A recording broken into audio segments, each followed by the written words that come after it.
تو کیا اے میرے پیارے مسلمانوں، کہ ہماری اپنی اخلاق کی ذمہ داری نہیں ہے کہ جو شخص ہمارے لیے لڑ رہا ہے آج ہم بھی اس کی طاقت بن کر یہاں پر اس پرچم کو لہرائے اور ایوان بلدیہ کے اندر اپنے نمائندوں کو بھیجے؟ ہماری اپنی ذمہ داری ہوگی، ورنہ یاد رکھو ایک تاریخ ہر وقت بنتی ہے، اور آج یہ بھی ایک تاریخ بن رہی ہے کہ گجرات کی سرزمین پر ان فرقہ پرستوں کے سامنے تنہا اویسی صاحب آ کر آپ کو جگا رہے تھے، آپ کی موجودگی کا احساس دلا رہے تھے اور آپ کو سمجھا رہے تھے کہ اٹھو مسلمانوں، پارلیمانی جمہوریت کے اندر آپ کا ووٹ ایک قیمتی حق رکھتا ہے، اپنے ووٹوں کا استعمال صحیح ہوگا تو صحیح فیصلہ لوگے تو ایوانوں میں ایسے لوگوں کو جو آپ کی خدمت کر سکتے ہیں ان کو آپ بھیج سکتے ہیں، آپ کو پھر موقع نہیں ملنے والا ہے۔ آج مجلس اتحاد المسلمین یہی پیغام دے رہی ہے آپ کو متحد ہو، منظم ہو جاؤ، ایک ہو جاؤ، اور پھر آنے والی 21 تاریخ کو پتنگ کے نشان پر مہر لگا کر مجلس اتحاد المسلمین کو کامیاب کرو۔ یقین جانو مجلس اتحاد المسلمین اور ہم سب آئے ہیں تو یہاں پر آنے کا ہمارا مقصد یہی ہے کہ ہم ایوان بلدیہ کے اندر آپ کے نمائندوں کو بھیج کر وہاں پر آواز اٹھائے، ورنہ وہی ہوتا رہے گا جو برسوں سے ہوتا آیا ہے، اور پھر ہر بار کی طرح آپ ایسے ہی روتے رہو گے۔ پولیس کا ظلم رکنے والا نہیں ہے، کارپوریشن کا ظلم رکنے والا نہیں ہے، آپ کے جو مسائل جیسے تھے ویسے ہی رہیں گے، اور پھر آپ کو افسوس ہوگا، لیکن وقت نکل جائے گا، اور وقت نکلنے کے بعد میں 5 برس تک آپ کو مسائل کا سامنا کرنا ہوگا۔ ارے میرے پیارے مسلمانوں، بہرام پورہ کے غیور مسلمانوں، اتنے برسوں سے آپ نے ہر ایک کو آزمایا ہے، بی جے پی کو آزمایا، کانگریس کو آزمایا، سب پارٹیوں کو آپ نے آزمایا، لیکن کیا ایک مرتبہ مجلس اتحاد المسلمین اویسی صاحب کو نہیں آزماؤ گے؟ نہیں آزمائیں گے؟ اگر آزمائیں تو مجلس کو اور دینا ہے انشاءاللہ تعالی۔ پھر یہ آپ کے علاقے کے اندر جو کچرا تھا اس کو بھی اٹھایا جائے گا۔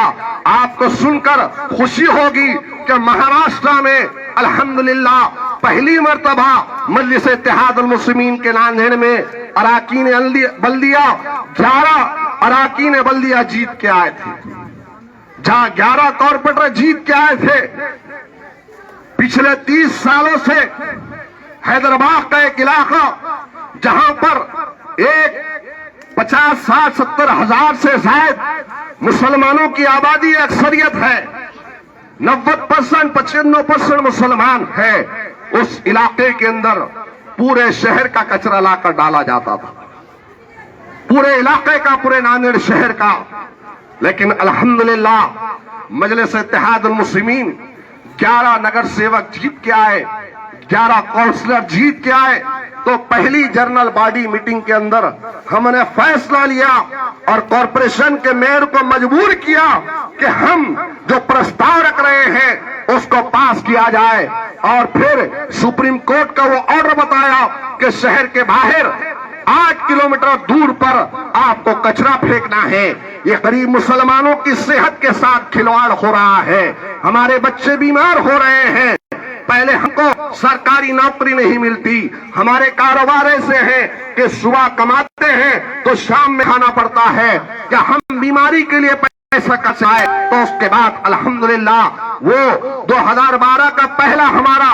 الیکشن، اور اس کے بعد پہلی جنرل باڈی میٹنگ، اور اس کے بعد آج تک بھی وہاں پر کچرا نہیں پھینکا جاتا۔ میں آپ سے وعدہ کر رہا ہوں کہ انشاءاللہ تعالی اگر یہاں آپ کے اراکین بلدیہ جیت جائیں گے تو جس علاقے کے اندر مسلمان رہتے ہیں، مسلمان بستے ہیں، مسلمان کے چھوٹے چھوٹے بچے وہاں پر معصوم بچے کھیلتے ہیں، اور اس علاقے کے اندر کچرا ڈال کر حکومت ہماری زندگیوں کا کھلواڑ کر رہی ہے، تو سب سے پہلا کام پہلی جنرل باڈی میٹنگ کے اندر اگر کچھ ہوگا تو اس کچرے کو ہٹانے کا کام انشاءاللہ ہو۔ کیا آپ نہیں چاہتے کہ آپ کے معصوم بچوں کی بھی ترقی ہو، آپ کے کام ہو۔ تو ان تمام چیزوں کے لیے میرے بزرگوں، میرے نوجوانوں، آپ کی ذمہ داری ہے کہ آپ ایک مثبت فیصلہ لیں، مجلس اتحاد المسلمین کو یہاں سے بتائیں 21 تاریخ کے دن اپنے گھروں سے نکل کر پتنگ کے نشان پر مہر لگائیں، اڑوس پڑوس میں بزرگوں کو سبھی کو سمجھائیں کہ وقت اور حالات کی نزاکت ہے کہ ہم متحد ہوں۔ ہم متحد نہیں ہوئے اور پھر ہمارے ووٹ اگر تھوڑے ادھر تھوڑے ادھر جائیں گے تو ووٹوں کی تقسیم پر کیا ہوگا؟ پھر دوسرے لوگ آئیں گے، جو اب تک ہوتا آیا ہے ویسے ہی ہوگا۔ اس لیے حالات کو سمجھو اور بیرسٹر اسد الدین اویسی صاحب کی آواز پر لبیک کہو۔ وآخر الدعوانا ان الحمدللہ رب العالمین۔